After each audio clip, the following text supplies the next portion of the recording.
Hi, everyone, and welcome to our interview session with Tim Lawless. Tim is the head and founder of the research division of Corelogic, previously called RP Data.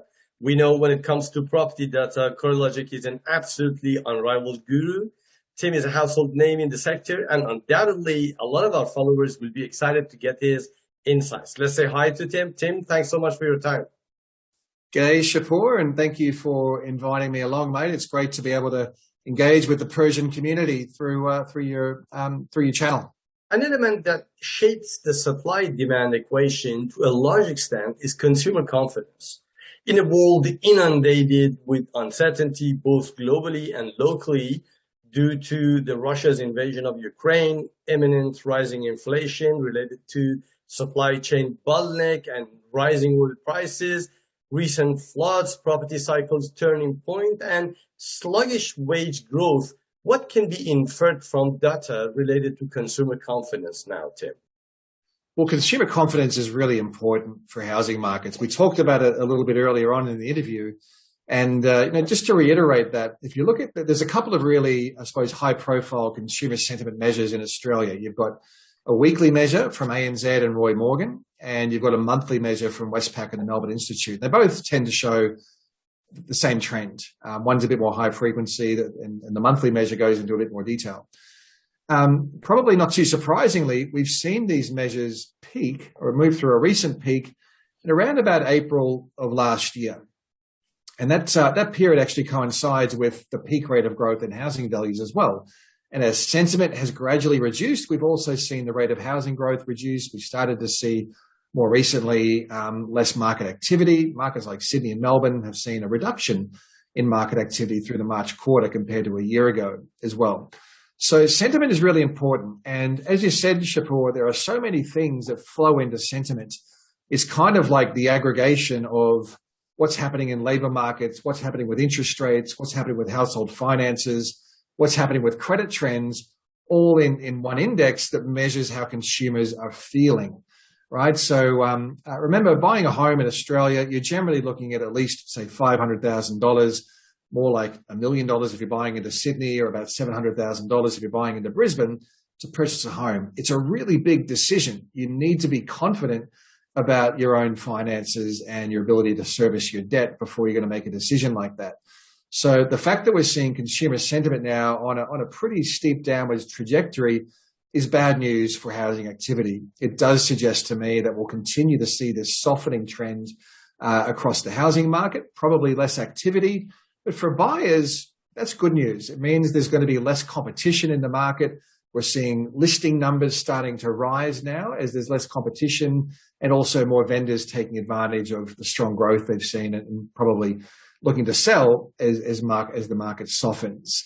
So while sentiment is really important, it probably flows in quite clearly into both the level of housing activity in the marketplace and, more importantly, what happens with housing values over time.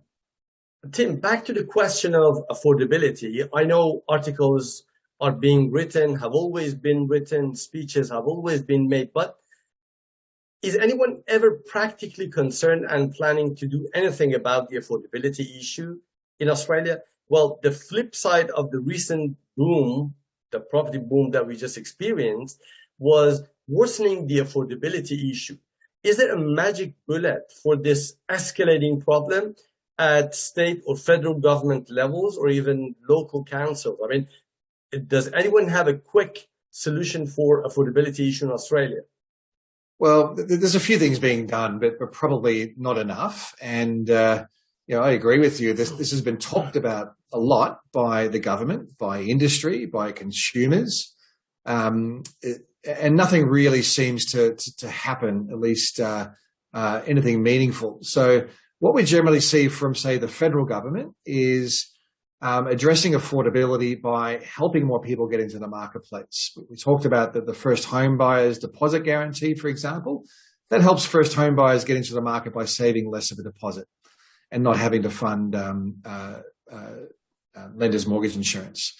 We also see the government handing out some grants, say a first home buyer's grant to a first home buyer. So if you're buying generally a new home, so it has to be a newly built home, then the government will give you, I think at the moment it's about $7,000, but maybe it's different from state to state, some money to help you get into the marketplace. Or it may be the case that some state governments might provide a relaxation or a concession on their stamp duty rates.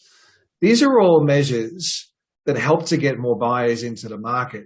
It doesn't do anything about addressing the underlying issues of what's causing housing affordability in the first place. So housing affordability being as challenging as what it is really simply due to the fact that housing prices have risen much more than incomes over a long period of time. You can see it just in the last year. Incomes in Australia are up about a little bit less than 3% in a year. Housing prices are up a little bit more than 18%. So there's a clear disconnect there. That's an extreme example. There isn't a silver bullet. To go back to the second part of your question, this is a multifaceted issue that requires a really multifaceted response. We need to see, more supply. We're starting to see that thanks to home builder, but probably need to see that having some longevity rather than just a 9-month program that stimulates housing construction. We probably need to see more infrastructure investment. As we talked about with the bullet train, if we had better transport infrastructure that connected up areas that were really affordable, it just helps people to base themselves in areas that might be a little bit more remote, but still get back into where the jobs are. If we had more jobs based outside of the major capital cities, that would be another really good start as well. Seeing the federal government or the state governments taking the initiative there and basing major government departments in some of the major regional centres would be a pretty good start as well. There's a whole bunch of other things around town planning and zoning that could help things as well. Higher densities are probably required. If you look at any global city around the world, try to find one that's got a detached house overlooking the CBD itself, like we have in Sydney, for example. They just don't exist. So Australia has very low density, high quality housing. We probably need to accept that another way to improve affordability is to densify along strategic areas. That means densifying along transport spines and in areas that are close to major working nodes like hospitals, CBDs, satellite cities, universities, that type of thing. Speaking of the government, we know that the federal election is looming in the horizon. And I would like to know whether the federal election would have any effects on the property market. And are any major parties sort of putting forward policy modifications that might influence the market in unprecedented ways, in ways that we never expected? We are seeing a few announcements coming out now in line with the federal budget. Of course, we did see some announcements from the current government. And as we approach a federal election, which will probably be almost guaranteed sometime in May, we'll probably see more announcements relating to housing leading up to that. Both political parties in Australia, both of the major political parties, are both addressing or acknowledging that they want to see more home ownership in Australia, that there is a housing affordability challenge. And, the policy announcements we've seen to date are exactly what we've just been talking about. They're getting more buyers into the market, particularly first home buyers, by giving them a bit of a leg up. So the federal government, for example, has expanded their first home loan deposit scheme, which is the one we talked about, where if you've only got a 5% deposit, you can get into the marketplace and the government will guarantee your loan for you.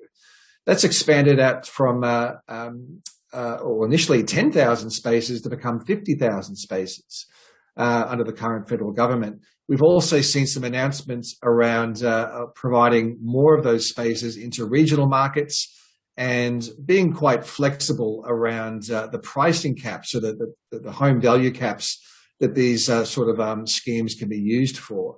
So we're definitely seeing more announcements, but nothing really strategic.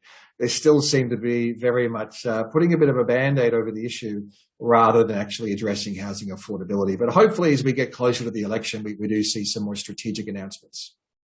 Well, sure. We hope more is to come. Looking at the current data, are transaction numbers tapering in most suburbs in the country, despite the fact that we know the market is well segmented? And as always, we say we have markets within markets in Australia. From a transactional activity perspective, comparing this month's sales with those of the last year, what can be possibly inferred about the market now? Yeah, I'll look at the quarterly numbers. They're a little bit more stable than the monthly numbers, and it's important when you're looking at property data in Australia. There is a bit of a lag in getting the full set of transactional data coming through. So we try to estimate the number, and through the March quarter of this year nationally, so a bit of a macro view, we saw about 14% fewer sales compared to March of 2021, or the March quarter of 2021. But in saying that, we're still seeing home sales well above average. It's just down from last year. We saw a peak or a record level of housing sales over the 12 months to January, and since then they've started to turn. So it's pretty clear that over recent months we are starting to see a slowdown in transactional activity, but it's not consistent across the market. Markets like Sydney and Melbourne have seen the most visible reduction in activity. They're obviously the most unaffordable markets, or the most expensive markets to be buying into. They're also markets that have quite a demographic headwind against them. It's where a lot of people are leaving those cities to move to regional markets or move to other states. So in Sydney, for example, we've seen about a 39% reduction in the number of home sales through this March quarter compared to last March quarter. Melbourne's down about 27%. Then go to somewhere like a Brisbane or an Adelaide, and sales activity is up over the quarter. So we're definitely seeing a lot of diversity, which really comes down to things like affordability, demographic trends, some of these regional and livability trends that we're seeing as well. So long story short, it looks like Sydney and Melbourne are currently wearing the brunt of a slowdown in housing activity, whereas the smaller cities are generally much more buoyant. Probably will start to slow down as we see interest rates rise. I don't think they'll be immune from that, but not as sharply as what we're seeing in Sydney and Melbourne. So what we can see what we have seen in Sydney and Melbourne in the last 2 months or so, you reckon is a turning point, not the fluctuations, ups and downs in the market. So it's a turning point as you see it, right? Yeah, absolutely. This doesn't look like volatility to me. We've been seeing this easing trend since about April of last year in the rate of value growth, and that's been consistent. It's been consistently slowing, and as of the past couple of months, it's just tipped into negative month-on-month growth. So if it was something moving from like 5% growth down to negatives, then clearly that would be volatility. This is absolutely just the extension of the trend we've been seeing for nearly a year now. So it doesn't surprise me at all that we've started to see this weakness emanating out of the two largest cities. And at the same time, I sometimes find it so hilarious to see property spookers on different social media platforms. Speaking of looming, highest property boom in 2022. So we're not expecting any booms this year, are we? No, I think we're well and truly through that phase. Last year, absolutely, we saw a significant boom. Seeing prices rising by more than 20% across most of the capital cities, I think it's pretty fair to say that was absolutely booming conditions. But growth conditions are slowing pretty much everywhere now. There's a few exceptions. We're seeing some momentum gathering in Perth after that market weakened quite substantially as state borders closed. That's rebounding now. Regional South Australia looks to be rebounding a little bit as well. But even the really strong markets like Brisbane and Adelaide look like they've moved through their peak rate of growth and are just gradually starting to fade a little bit now. So a lot of diversity, but the market is cyclical. It goes through growth phases. It goes through down phases as well. And pretty important everybody understands that prices don't always rise. There's plenty of evidence that most growth phases are followed by some level of a downturn. Yeah, perhaps correction. So what we have seen in Sydney, Melbourne, Brisbane, Adelaide is the softening of the market proportionate to a lot of other factors. How about weaker markets like Perth that you just mentioned and Darwin? Traditionally weak markets like Perth and Darwin. I have seen these two full of, with a bunch of surprises in the last year. They go up, down, and there are different underlying elements, definitely. But how do you see the market in Perth in the coming months? I think there's probably some decent upside in the Perth market. It's it's Australia's fourth largest city for starters, and it's the most affordable capital city to be buying into. As you say, Shapur, Perth and Darwin both went through a very long downturn between about 2014 all the way through to, only just recently Perth has actually staged a nominal recovery. It was like last month. So we're seeing values in Perth pretty much on par with what they were about 8 years ago. So that market's very affordable. It's got a very strong economy because of the mining sector, and we're thinking the commodity sector will probably remain quite strong. It's now got this rate of interstate migration growth that's probably about to bounce back as we see state borders open up as well. So the only thing that's a little bit, I suppose, cautionary about Perth is the economy isn't as diverse as what you might find in Sydney, Melbourne, or Brisbane. It is very much a resources-driven economy over there. There are a lot of transport projects underway, and obviously there's services and retail and so forth as well. But it doesn't have the diversity of other large cities, which makes it a little bit more volatile and goes through large growth phases and significant down phases more so than other markets. Tim, I can continue this interview for good. I generally enjoyed the smooth flow and the first-hand data you presented here. I hope to be joined by you again in our future podcast. Thanks indeed for your time. Thank you, Shapur. It was an absolute pleasure to be involved. Thank you. Thank you very much.